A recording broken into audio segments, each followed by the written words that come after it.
معزز ناظرین، اب ایک بہت بڑا سوال یہ ہے کہ ہمارے وہ نوجوان جو اس کے عادی ہیں، جن کو یہ بری عادت لگ چکی ہے، وہ اسے چھٹکارا کیسے پائیں؟ تو آئیے چند اہم باتیں اس سلسلے میں آپ کے سامنے رکھنا چاہتا ہوں۔ سب سے پہلی چیز ہمیں یہ اپنے ذہن میں بٹھانا چاہیے کہ یہ جو عمل ہے یہ غلط ہے، یہ اللہ کو ناراض کرنے والا عمل ہے۔ ایک مسلمان ہونے کے ناطے، ایک مومن ہونے کے ناطے ہمارا نفس جب بھی ہمیں اس گناہ کی طرف لے کے جانا چاہے، ہمیں اپنے دماغ میں، اپنے دل میں یہ بات لانی چاہیے کہ نہیں، یہ حرام ہے، اللہ کو ناراض کرنے والا کام ہے، اللہ کی ناراضگی ہم کیوں مول لیں؟ یہ پہلا اپنے دماغ میں بٹھا لیجئے۔ دوسری چیز جو سب سے بنیادی چیز ہے وہ یہ کہ ہم جتنا جلدی ممکن ہو نکاح کر لیں۔ نکاح کا کوئی الٹرنیٹ نہیں ہے۔ اگر آپ کی عمر نکاح کے لائق ہو گئی ہے، آپ جتنا جلدی ممکن ہو نکاح کر لیں۔ اللہ کے نبی کی وصیت بھی یہی ہے کہ جو نکاح کی طاقت رکھتا ہے فلیتزوج، وہ نکاح کر لے۔ آنکھوں اور شرمگاہ کی حفاظت نکاحی کے ذریعے ہو سکتی ہے۔ تیسری چیز یہ ہے کہ ہم اگر اس بری عادت میں مبتلا ہیں تو ہم اپنے آپ کو ایسی چیزوں میں، ایسی ایکٹیویٹیز میں انوالو رکھیں جو ہمارے حق میں مفید ہیں، چاہے وہ دینی ایکٹیویٹیز ہوں، چاہے وہ دنیاوی ایکٹیویٹیز ہوں۔ اس حرام کام سے بچنے کے لیے ہمیں کوشش کرنی چاہیے کہ ہم فری نہ رہیں، فالتو نہ رہیں، بیکار نہ رہیں، ہم اپنے آپ کو بزی رکھیں۔ اسی طریقے سے اپنی آنکھوں کو پست رکھیں، اپنی آنکھوں کی حفاظت کریں۔ عریاں تصاویر، بلو فلمیں اور اسی طریقے سے غیر محرم عورتوں کو دیکھنا، یہ سب تمام چیزیں جو ہے اس چیز کی طرف لے کر کے جائیں گی۔ اللہ تعالیٰ نے سورہ نور کے اندر فرمایا کہ قُل لِلْمُؤْمِنِينَ يَغُضُّوا مِنْ أَبْصَارِهِمْ، اے نبی آپ مومن مردوں سے کہہ دیں اپنی نگاہوں کو نیچی رکھیں، وَيَحْفَظُوا فُرُوجَهُمْ، اور اپنی شرمگاہوں کی حفاظت کریں۔ شرمگاہ کی حفاظت کا راستہ آنکھوں کی حفاظت کے ذریعے ہی ممکن ہے۔ اسی لیے اللہ کے نبی صلی اللہ علیہ وسلم فرمایا لا تُتْبِعِ النَّظْرَةَ النَّظْرَةَ، ایک اچانک اگر نظر پڑ جائے کسی عورت کے اوپر تو دوسری نظر مت ڈالو۔ یہ ترمذی کی 2777 2777 نمبر کی صحیح روایت ہے۔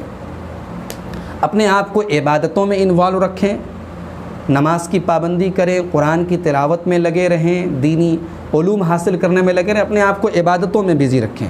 اور یہ بھی یاد رکھیں جب آپ کا نفس آپ کو اس گناہ کی طرف مائل کرنے کی کوشش کرے، آپ غور کریں کہ اس عادت کے جو لوگ شکار ہیں، کتنے لوگوں کی زندگیاں تباہ ہیں، کتنے لوگ اپنے بدن کو، اپنے آپ کو اتنا خراب کر چکے ہیں، وہ شادی کے لائق نہیں، وہ بیوی کا حق ادا کرنے کے لائق نہیں۔ اور باڈی کے اعتبار سے فزیکلی بھی یہ چیز نقصان دہ ہے، اور مینٹلی یا سائیکولوجیکلی، نفسیاتی طور پر بھی یہ چیز انسان کو بہت ہی تباہ اور برباد کرنے والی۔ جو لوگ اس کے عادی ہو جاتے ہیں انہیں پھر جائز طریقے سے بھی اپنی خواہشات پوری کرنے کا جی نہیں چاہتا، ان کو اسی میں مزہ آتا ہے۔ محترم ناظرین، جھوٹی تسلیاں دے کر کے اپنے دل کو مطمئن نہ کریں کہ بھائی میں یہ کام کرتا ہوں اس لیے کہ میں، ورنہ مجھے ڈر ہے کہ میں زنا کر لوں گا، زنا سے بچنے کے لیے میں یہ کام کرتا ہوں۔ یہ تمام بہانے مت کیجیے اللہ کے واسطے۔ ایک حرام کام دوسرے حرام کام سے بچنے کا بہانہ نہیں بن سکتا ہے، اس کا ایکسکیوز مت دیجیے، اپنے آپ کو جھوٹی تسلی مت دیجیے۔ اللہ کے آپ کو جواب دینا پڑے گا، اللہ کے آپ کی پکڑ ہوگی۔ اپنی قوت ارادی کو مضبوط کریں، شیطان کے آگے سر تسلیم خم نہ کریں، شیطان کے آگے سرنڈر نہ کریں، تنہا رات گزارنے سے بچیں۔ اللہ کے نبی صلی اللہ علیہ وسلم نے مسند احمد کی صحیح روایت ہے، علامہ البانی نے صحیح الجامع کے اندر 6919 کے اندر صحیح قرار دیا ہے کہ تنہا رات گزارنے سے اللہ کے نبی نے منع کیا ہے۔ تنہائی بھی بہت ساری بیماریوں کی جڑ ہے۔ اور جو اللہ کے نبی نے جو علاج بتایا ہے، روزہ رکھنے کی کوشش کریں۔ بہت سارے لوگ کہتے ہیں، قسم کھا لیتے ہیں کہ ہاں، جب ان کو یہ احساس ہوتا ہے یہ کام غلط ہے، قسم کھا لیتے ہیں آئندہ یہ کام نہیں کریں گے، پھر بعد میں قسم توڑنا پڑتا ہے۔ تو قسم وغیرہ کے چکر میں مت پڑیے، جو نبی نے طریقہ بتایا ہے روزہ رکھیے، کم سے کم روزے کی حالت میں آپ اس گناہ سے بچے رہیں گے۔ اور سونے کے ٹائم آپ جو سونے کے آداب ہیں، داہنی کروٹ پہ لیٹنا اور آیت الکرسی پڑھ کر کے سونا، اور اسی طریقے سے جو بھی سونے کی دعائیں ہیں، جو اذکار ہیں وہ پڑھ کر کے سونا، اور باوضو ہو کر کے سونا، انشاءاللہ اگر یہ تمام کام آپ کریں گے تو اللہ تعالیٰ آپ کو محفوظ رکھے گا۔ معزز ناظرین، پاک دامنی اختیار کریں۔ یہ کام پاک دامنی کے خلاف ہے، یہ فحش کام ہے، غلط کام ہے۔ پاک دامنی اختیار کریں۔ جب آپ پاک دامنی کے لیے اپنے آپ کو پریپیئر کریں گے تب اللہ تعالیٰ آپ کو پاک دامن بنائے گا۔ صحیح بخاری کی 1469 نمبر کی حدیث ہے، اللہ کے رسول نے فرمایا من یستعفف یعفہ اللہ، جو پاک دامنی اختیار کرے گا اللہ اس کو پاک دامن بنا دے گا۔ ومن یتصبر یصبرہ اللہ، جو صبر کرنے کی کوشش کرے گا اللہ اس کو صبر دے دے گا۔ تو ہم پاک دامنی کی کوشش کریں گے، اپنے دامن کو بچانے کی کوشش کریں گے، تب اللہ تعالیٰ ہمیں پاک دامن بنائے گا۔ صرف کہنے سے نہیں، کوشش کرنے سے ہوگا۔ اور اگر آپ نے اس گناہ کا ارتکاب اب تک کیا ہے تو جتنا جلدی ایز سون ایز پاسبل اللہ تعالیٰ سے توبہ کریں، معافی مانگیں، استغفار کریں۔ بہرحال آپ ایک عظیم گناہ کا، ایک گناہ کبیرہ کا ارتکاب کر رہے ہیں، اور یہ بات یاد رکھیں کہ اللہ تعالیٰ ہی آپ کو اس بیماری سے نجات دے سکتا ہے، اس برائی سے بچا سکتا ہے اللہ تعالیٰ ہی۔ اللہ سے گڑ گڑا کے دعا کریں، اللہ سے دعا کریں اللہ تعالیٰ آپ کو توفیق دے کہ آپ اس قبیح اور بری عادت سے نجات حاصل کر سکیں۔ اور آخری چیز یہ ہے معزز ناظرین کہ سنگت اور صحبت اور کمپنی کا بھی بہت اثر پڑتا ہے۔